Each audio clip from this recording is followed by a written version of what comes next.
সরষে ইলিশ রান্না করব। আগে কখনোই এভাবে রান্না করিনি। সরিষা বাটার সাথে পেঁয়াজ রসুন দিয়ে রান্না করেছি, কিন্তু এটাতে পেঁয়াজ বা রসুন কোনোটাই থাকছে না। একটু ডিফারেন্ট, আমার কাছে ভালোই লেগেছে। তাহলে শুরু করা যাক। ইলিশ মাছের টুকরোগুলো ভালো করে ধুয়ে পরিষ্কার করে নিয়েছি। তারপর এতে হলুদ গুঁড়ো এবং লবণ আর একটু সরিষা তেল দিয়ে মেখে কিছুক্ষণ রেখে দিয়েছি।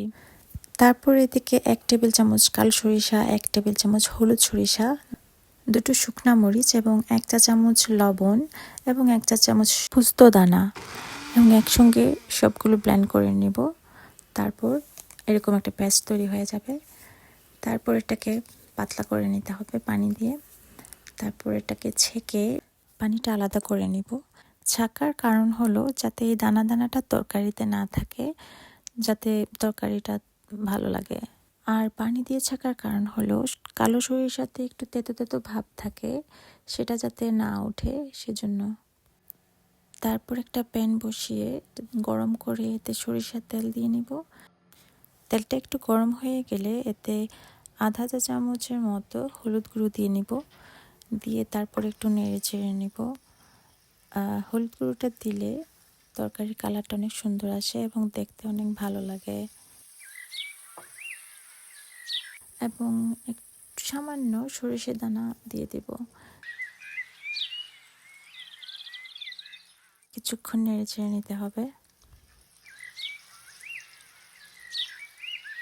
হালকা একটু ভাজা হয়ে গেলে তারপর এটাতে সরিষে বাটার যে পানিটা আমরা ছেঁকে রেখেছিলাম, সেই পানিটা এটাতে দিয়ে দিতে হবে। তবে আরেকটা ব্যাপার হচ্ছে, সরিষা বাটাতে কালো সরিষা এবং হলুদ সরিষা দুটো ইউজ করলেই ভালো, এতে স্বাদটা ভালো আসে। আর লবণ এবং মরিচ দিয়ে ব্লেন্ড করলে তেতো ভাবটা কমে যায়। যাই হোক, একটু সময় এই সরিষা বাটার পানিটা ভুনার পরে এটাতে ইলিশ মাছ দিয়ে দিতে হবে। ইলিশ মাছ একটু দিয়ে তারপর শুরুর দিকেই উল্টে দিতে হবে, যাতে পরে নরম না হয়ে যায়। নরম হয়ে গেলে এটা উল্টানো অনেক কষ্ট হয়ে যায়, কারণ এটা অনেক নরম একটা মাছ, ভেঙে যেতে পারে। সবগুলো মাছ উল্টে দিয়ে তারপর ঢেকে দিব।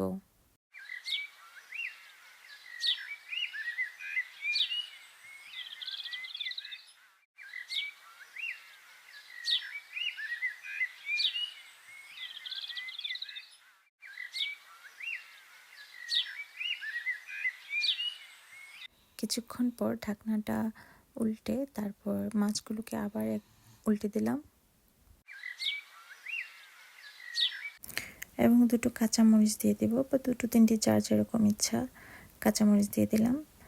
তারপর একটু পানি দিয়ে দিব, আবার ঢেকে দিব এবং কিছুক্ষণ হালকা আঁচে জাল করে নেব। তারপর হয়ে গেল ইলিশ মাছ। গরম গরম ভাতের সাথে সরষে ইলিশ, কি যে মজা! আমার ভিডিওটি ভালো লাগলে অবশ্যই লাইক, কমেন্ট এবং সাবস্ক্রাইব করতে ভুলবেন না। ধন্যবাদ। আসসালামু আলাইকুম।